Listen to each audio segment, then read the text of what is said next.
तो पान रखा, मसाला रखा, सारी चीजें रखी हैं। कहा क्या कि अब्बा को ये सारा पसंद था। मैं पूछना चाहता हूँ, जब वो एड़ियां रगड़ता रहा तब हमें उसकी पसंद का ख्याल नहीं आया? जब सर्दी में वो एक ताजा रोटी के लिए तुमसे लड़ता रहा तब तुम्हें ख्याल नहीं आया? जब वो ये कहता था बेटे ठंडी रोटी दांतों से कटती रही, तेरी बेबी ये ताना देती रही, तेरी बीवी कहती थी बेटियों की दौर में बड़ी गर्म रोटियां खाई हैं, जो बहुओं के दौर में शौक हो रखा है।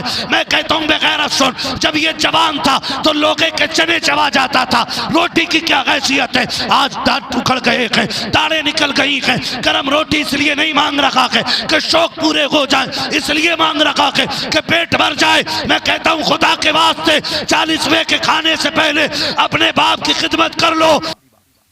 आखिरी बात तकरीर की, वली बनने का आसान तरीका है माँ बाप से दुआएं ले लिया करो। बेशक। किससे? वली बनने का आसान तरीका माँ बाप से दुआएं ले लिया करो। जब 12 साल की रत जगे असरदार नहीं होते हैं तब माँ के उठे हुए हाथ 12 साल की इबादत पे भारी पड़ जाया करते हैं। बेशक। सुभान अल्लाह, सुभान अल्लाह। लेंगे इंशाअल्लाह दुआएं इनसे, लेंगे दुआएं इनसे। कैसे लेंगे? खुद नया कंबल ओढ़ के अब्बा को फटा कंबल उड़ा के, खुद बंद कमरे में लेट के अब्बा को छप्पर में लेटा के, रजाई लाया कह रहा मौलाना आग निकल जाए इसे ओढ़ के, और अब्बा की देखो ऐसे करके तो उसमें बादल नजर आ रहे हैं, उसमें जो रुई है ना वो सारी टूटी हुई है, चांद के पार दिखता है। बादलों के पार दिखाई देता उसमें, उसमें चांद दिखाई देता है। ऐसे देखो ना सारी लाइट दिखाई देती है, और कहते हैं बड़ा करम है अल्लाह का। सुनो, अगर लायक बेटे हो तो नया कंबल बाप को दो, खुद पुराना कंबल ओढ़ो। माँ बाप नहीं लेंगे, मैं जानता हूं। वो कहेंगे अरे जा अल्लाह तू ओढ़ ले, मेरे ताई यही रजाई काफी है। अभी 5 साल पुरानी तो है ना, बड़ी गरमाई आती है, उनके पैर पकड़ लेना, कहना अब्बा जब तुम जवान थे मैं कमजोर था, तुमने सदा नया पहनाया है, आज मैं जवान हूं तुम कमजोर हो गए हो, तो मैं तुम्हें आज के बाद नया पहनाया करूंगा। सुभान अल्लाह। करेंगे इंशाअल्लाह, वादा करते हैं इंशाअल्लाह, गारंटी के साथ कहता हूं। अगर सर्दी में उनके हाथ उठ गए तो जा, तकदीर बदलने में रात नहीं लगेगी, रात नहीं लगेगी। मना जाके बाप को, कहता मौलाना तुम्हें क्या पता मेरा अब्बा कितना खतरनाक है।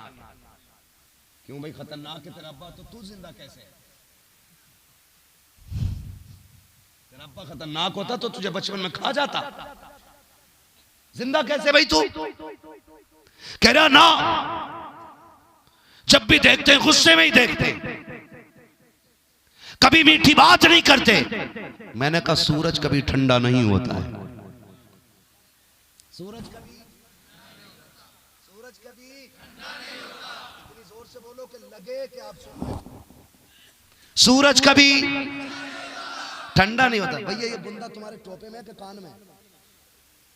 टोपे में, टोपे में। ये कान की तरफ रखे हुए थे, लग रहा था कान में है। इसे पीछे कर लो, शक होने लगता है ना आप हैं कि आप हैं। कभी कभी समझ ही नहीं हो पाता है कि आ रहे हैं जा रहे हैं। चलूं आगे थोड़ा सा, मैं क्या कह रहा था आपसे भुला दिया यार, क्या कह रहा था? सूरज कभी, क्या बात है, अल्लाह सलामत रखे। बड़ी खुशी हुई, मुझे लगा कि सारे ही सुन रहे हैं। कभी नारों के चक्कर में तकरीर नहीं, मुकर्रिर को भी खा जाते हैं लोग जी। कि मौलाना कौन थे कि पता नहीं, मगर थे बड़ा धुआंधार। मगर शुक्र है कि आपको बातें याद है। सूरज कभी, ये इतनी अच्छी बातें सिर्फ सैयदों के कदमों के सदके में हो रही। अल्लाह करे कि ये हमारे लिए ज़ादे आखिरत बन जाए। आमीन, आमीन कह दो यार, जोर से कह दो आमीन। नाराज तो नहीं है ना? नहीं है ना नाराज? पीछे वाले भी नया कंबल लाएंगे इंशाअल्लाह। हाँ माशाअल्लाह, सबने हाथ उठा दिया। तवज्जो है सारे लोगों की। सूरज कभी ठंडा नहीं होता। अब्बा जब भी बोलते हैं कड़के ही बोलते हैं। मैंने कहा सूरज जब भी निकलता गर्म होता है, मगर याद रख गर्मी में कितनी देर बैठ लोगे सूरज में? सर्दी में तो बैठ ही लोगे, पता है। गर्मी में कितनी देर टिक जाओगे? 10 मिनट, 3 मिनट नमाज जनाजा में खड़ा नहीं हो पाता आदमी। नमाज जनाजा में कह रहा जल्दी करो, कौन नहीं आया भाई, कौन नहीं आया भाई, पढ़ाते क्यों नहीं मौलाना, किसकी रह गई भाई, अरे वो पढ़ लेंगे यार, मर जाता, मर 3 मिनट में। ऐसा लगता है नमाज जनाजा पढ़ने नहीं, एहसान करने आया मरने वाले, जबकि हक है उसका कि उसकी नमाज जनाजा पढ़ी जाए। खड़ो खड़ो हो, मौलाना को तो कुछ पता ही ना, हुजरे में बैठे, ये देखो सूरज तो हमारे ऊपर पड़ रहा। हाँ, और कुछ कहते ना भैया पेड़ के नीचे बैठ लो, नमाज वही पढ़ लो, उधर नीम के नीचे खड़े कुछ बख्शवाने आए, उनसे पूछो क्यों ना पढ़ी, कह रहे कपड़े ठीक ना थे। तो बेगैरत, जब तेरे कपड़े ठीक नहीं थे तो हमारे जनाजों में आने की इजाजत किसने दी तुझे? हमारे जनाजों में वो आया करे जिनका ईमान भी ठीक होता है और कपड़े भी ठीक होते हैं, बेशक है ना भाई। तो कह रहा कपड़े ठीक ना थे, दूर खड़े हो जाते। बात समझ में आ रही है ना? 3 मिनट सूरज में नहीं रुक पाते, लेकिन सूरज कितना जरूरी है। अगर छुप जाए तो छुप जाए, अंधेरा हो जाता है, यानी कि रात हो जाती है।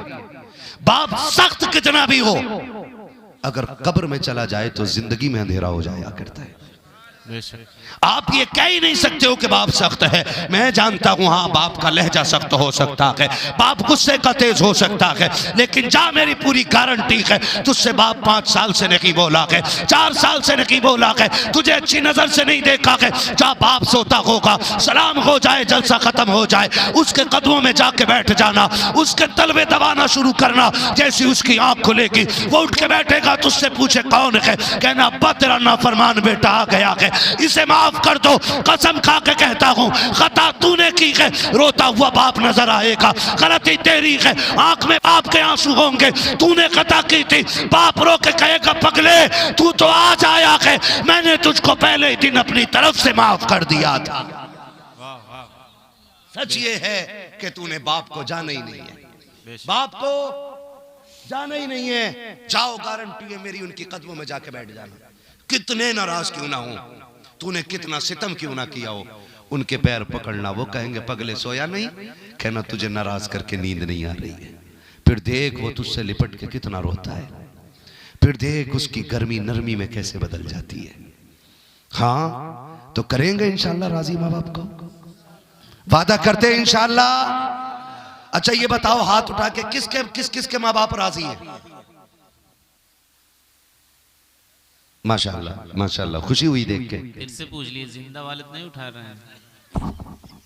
मैंने ये पूछा वो लोग हाथ उठाएं जिनके माँ बाप उनसे राजी हों, राजी माँ बाप वाले, जिनके माँ बाप अपने बेटों से राजी हैं। माशाल्लाह सुभान अल्लाह, माशाल्लाह ज्यादातर हाथ ऐसे हैं कि जिनके माँ बाप राजी हैं। माशाल्लाह, जिंदाबाद, सुभान अल्लाह। सलामत रहो। और ये इतनी बड़ी नेमत है, इतनी बड़ी नेमत है। पूछा गया ये कैसे पता चलेगा खुदा राजी है कि नाराज? फरमाया जवान उठ के सुबह बाप का चेहरा देखे, अगर उससे उसका बाप राजी है तो उससे उसका खुदा पाक भी राजी है। बेशक, समझ गए? बेशक, सुभान अल्लाह। अब एक बात तरीका मैं बता दूं, अब यहाँ तो हो सकता है ना किसी ने हाथ यूं उठा दिया हो कि बात खराब ना हो जाए। कई बार ऐसा होता है अब्दुल करीम भाई, अम्मा की शान में शेर वही पढ़वाता जिसने सबसे ज्यादा अम्मा को रुलाया होता जी। और शेर पढ़े, देखो भाई बड़ा प्यार करता अम्मा से। अम्मा ने कहा ले लल्ला ये सिरप ला दी 20 रुपए का,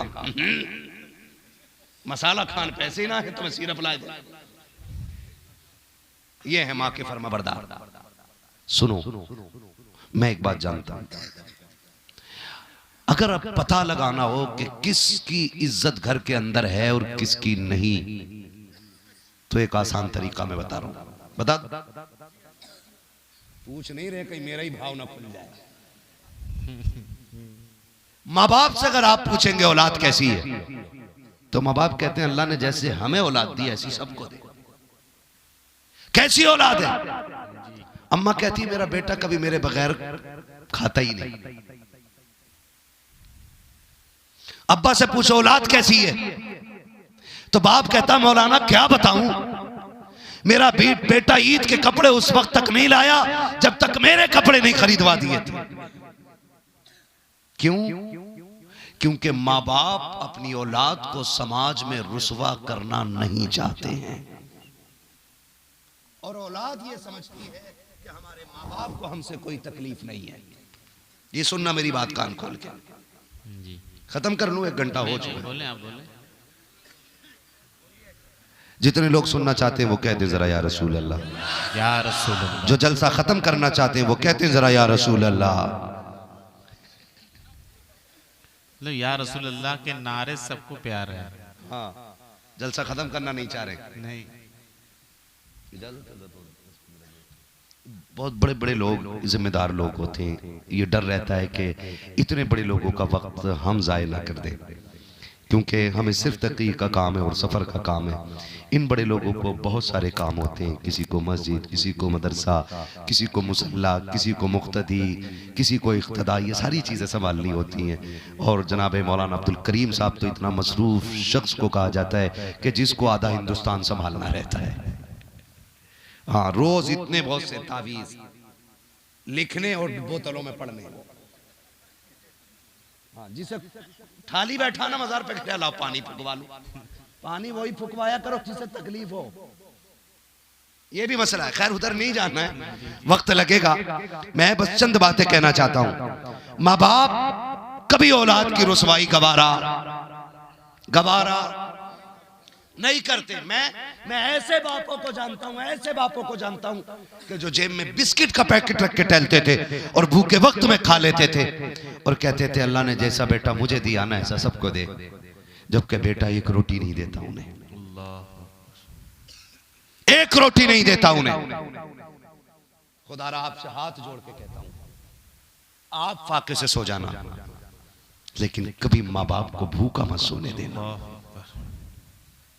अगर आपको जिगर गुर्दा बेचना पड़ जाए, इनके एक वक्त के खाने के लिए बेच दो। कोई ये न कहे कि हराम शय की बै भी हराम है, ये फतवा ना लगाए। मैं कुछ और बताना चाह रहा हूं, आपको जितनी कीमती शय देनी पड़े इनके लिए दे दो, लेकिन इन्हें भूखा मत सोने देना। अपने लुकमों से पहले इनके लुकमे चेक किया करो, अपने जायके से पहले इनका जायका चेक किया करो। संडे टू संडे वाइफ से कहते हो चल आज तेरी मर्जी का होटल में खिलाना है, कभी एक दिन माँ बाप का हाथ पकड़ के कहे अब आज तू बता तेरी मर्जी का खाना बनेगा, आज तू बोल क्या खाना खाएगा, आज तू बता तेरी तबीयत किस खाने को कर रही है, तो जो कीमत दे करके वो खाना बनाया जाए बनाओ। इसलिए कि जब हम नहीं कमाते थे तो हमारा बाप हमारी मर्जी के खाने बनवाता था, आज हम उसकी मर्जी के खाने बनवाएं, ये हम पे वाजिब है। करेंगे इंशाअल्लाह। मैं जब कभी सेल्फी देखता हूं ना लोगों की होटल में, यूं घोड़े पे बैठ के, किधर के फना रेस्टोरेंट में, एक बार बाप के साथ भी सेल्फी ले, लाओ उसे अच्छे कीमती खाने खिला और क्या अब्बा ये भी तेरे कदमों की खैरात है जो आज तेरा बेटा यहां तक पहुंचा है। कहा करो ये बातें बाप से बैठ के, बंदा कहते ही नहीं, कह रहे अब्बा इंसाफ नहीं किया तुमने, अल्लाह के आगे पूछूंगा। कोई इतना कूटा जाएगा कि वहां पहुंचने की नौबत ही नहीं आएगी, पहले ही रिफर कर दिया जाएगा बाईपास से जहन्नम में। वालिद साहब का फोटो स्टेटस में इंतकाल के बाद लिखते हैं हाय मेरे वालिद साहब। हाय जिंदगी में कभी ना कहीं हाय मेरे अब्बा। हाँ, इंतकाल के बाद लगाते हैं, सब पुरानी तस्वीरें, पुरानी यादगार। हाँ, वो ईद पे ना किसी ने स्टेटस लगाया था, मुझे तो हैरत हुई। कब्रिस्तान में खड़ा और किसी से फोटो लिया उसने पीछे से और लगाया यार चले गए चाहने वाले, यार चले गए चाहने वाले। तो मैंने कहा तेरी आंख बाद में खुली है जब तेरा भी नंबर आ चला है। तो अब्बा के मरने के बाद मेरे अजमतों वाले अब्बा, मेरे रिफतों वाले अब्बा, अब्बे गैरत बेटे, एक जगह गए 40वें की फाता, पान पुड़िया भी रखी वहां, सिगरेट भी, दुनिया भर के पकवान, ये क्या? अब्बा को ये सब पसंद था। नहीं होता है, कहीं कहीं होता है, कहीं कहीं लोग रखते हैं, हमने भी देखा है। कहीं कहीं हुक्का भी लगा के रखते हैं वो। है? क्या वो मैं नहीं समझ पा रहा हूँ। तो मिट्टी का बर्तन तो सुन्नत है, वो रख लो, लेकिन उसमें रूह रहती है, तो ये काम कर लिया करो इमाम लोगों, ये रूहें प्यालियों से निकालो। खैरियत है ना आप लोग? तो पान रखा, मसाला रखा, सारी चीजें रखी हैं। कहा क्या कि अब्बा को ये सारा पसंद था। मैं पूछना चाहता हूँ, जब वो एड़ियां रगड़ता रहा तब हमें उसकी पसंद का ख्याल नहीं आया? जब सर्दी में वो एक ताजा रोटी के लिए तुमसे लड़ता रहा तब तुम्हें ख्याल नहीं आया? जब वो ये कहता था बेटे ठंडी रोटी दांतों से कटती रही, तेरी बेबी ये ताना देती रही, तेरी बीवी कहती थी बेटियों की दौर में बड़ी गर्म रोटियां खाई हैं, जो बउओं के दौर में शौक हो रखा है। मैं कहता हूं बेगैरत सुन, जब ये जवान था तो लोगे के चने चबा जाता था, रोटी की क्या हैसियत है? आज दांत उखड़ गए हैं, दाढ़ें निकल गई हैं। गर्म रोटी इसलिए नहीं मांग रखा है कि शौक पूरे हो जाए, इसलिए मांग रखा है कि पेट भर जाए। मैं कहता हूं खुदा के वास्ते 40वें के खाने से पहले अपने बाप की खिदमत कर लो, इसलिए कि अगर 40वें से पहले इसकी मर्जी का खिलाओगे ये भी राजी हो जाएगा, साथ खुदा भी राजी हो जाएगा। जिंदाबाद जिंदाबाद। हाँ, लेकिन माँ बाप बुराई बेटे की कभी कभी नहीं करते। एक माँ है, बूढ़ी हो गई है, खांस रही है। सुनो माँ के लिए औलाद क्या होती है? खांस रही है, बहू ने कहा सुनो ये अम्मा जो है ना तुम्हारी, ये सोने नहीं देती है। कहा फिर? कहा इसे अलग करो, इसे अलग करो। दिमाग लगाया बेटे ने, पैसा होता तो घर बना लेता, और क्या करें क्या करें। उसके दिमाग में तरकीब आई, उसने सोचा क्यों ना मां को ओल्ड होम छोड़ दो। आया मां के पास बैठा। ये जुल्म करने वाले बड़े मीठे होते और धोखा देने वालों के लहजे बड़े लचीले होते। आके कहने लगा मां बोर हो गई होगी ना घर में, आज चलो मैं तुम्हें घुमा के लाऊंगा। मां बेचारी वो तो इस बात पे भरोसा कर जाती है ना कि बस अभी आ रहा हूं और वो रात भर नहीं आता। ऐसे हजार झूठ वो देख चुकी है बेटे के, लेकिन फिर भी भरोसा कर लेती है। उसने कहा अम्मा साल भर से घर में रह रही हो, मार्केट नहीं गई, आज मेरा जी चाहता है मैं तुम्हें मार्केट घुमा के लाऊं। मां बड़ी खुश हुई, आज बेटे को बड़ा प्यार आ रहा है। मां ने कहा ठीक है बेटे, कैसे? चल मेरी गाड़ी में बैठ। बेटे ने मां को गाड़ी में बिठाया। आज मां राजी हो रही है कि जिसे पूरी जिंदगी कंधों पे उठाती रही, आज वो बेटा मुझे गाड़ी पे घुमा रहा है। माँ कदम कदम पे दुआएं दे रही, अल्लाह मेरे बेटे को सलामत रखना, अल्लाह इसकी खुशियों में कमी ना आए। माँ पूछ रही है बेटे, माँ तो बड़ी सादा होती है ना, बड़ी सादा होती है। बेटे ये इमारत काहे की है? अम्मा ये बैंक है। ये इमारत काहे की है? अम्मा ये हाल है। ये इमारत काहे की है? अम्मा ये फना बिल्डिंग है। बेटे ये क्या है? अम्मा ये पार्क है। बेटे ये क्या है? ये यहाँ की खूबसूरत इमारतें हैं। चलते चलते वो जगह आ गई जहाँ माँ को छोड़ने का फैसला किया था। ओल्ड होम के दरवाजे पे जाके बेटे ने गाड़ी रोक दी है और गाड़ी रोकने के बाद कहा अम्मा उतर आइए। माँ बेटे के हाथ का सहारा लेकर के गाड़ी से नीचे उतरी है। बेटा माँ को लेकर सीढ़ी पे बैठ जाता है। ओल्ड एज होम का सीढ़ी बनी हुई थी, उसकी एक पैरी पे बेटा बैठ गया।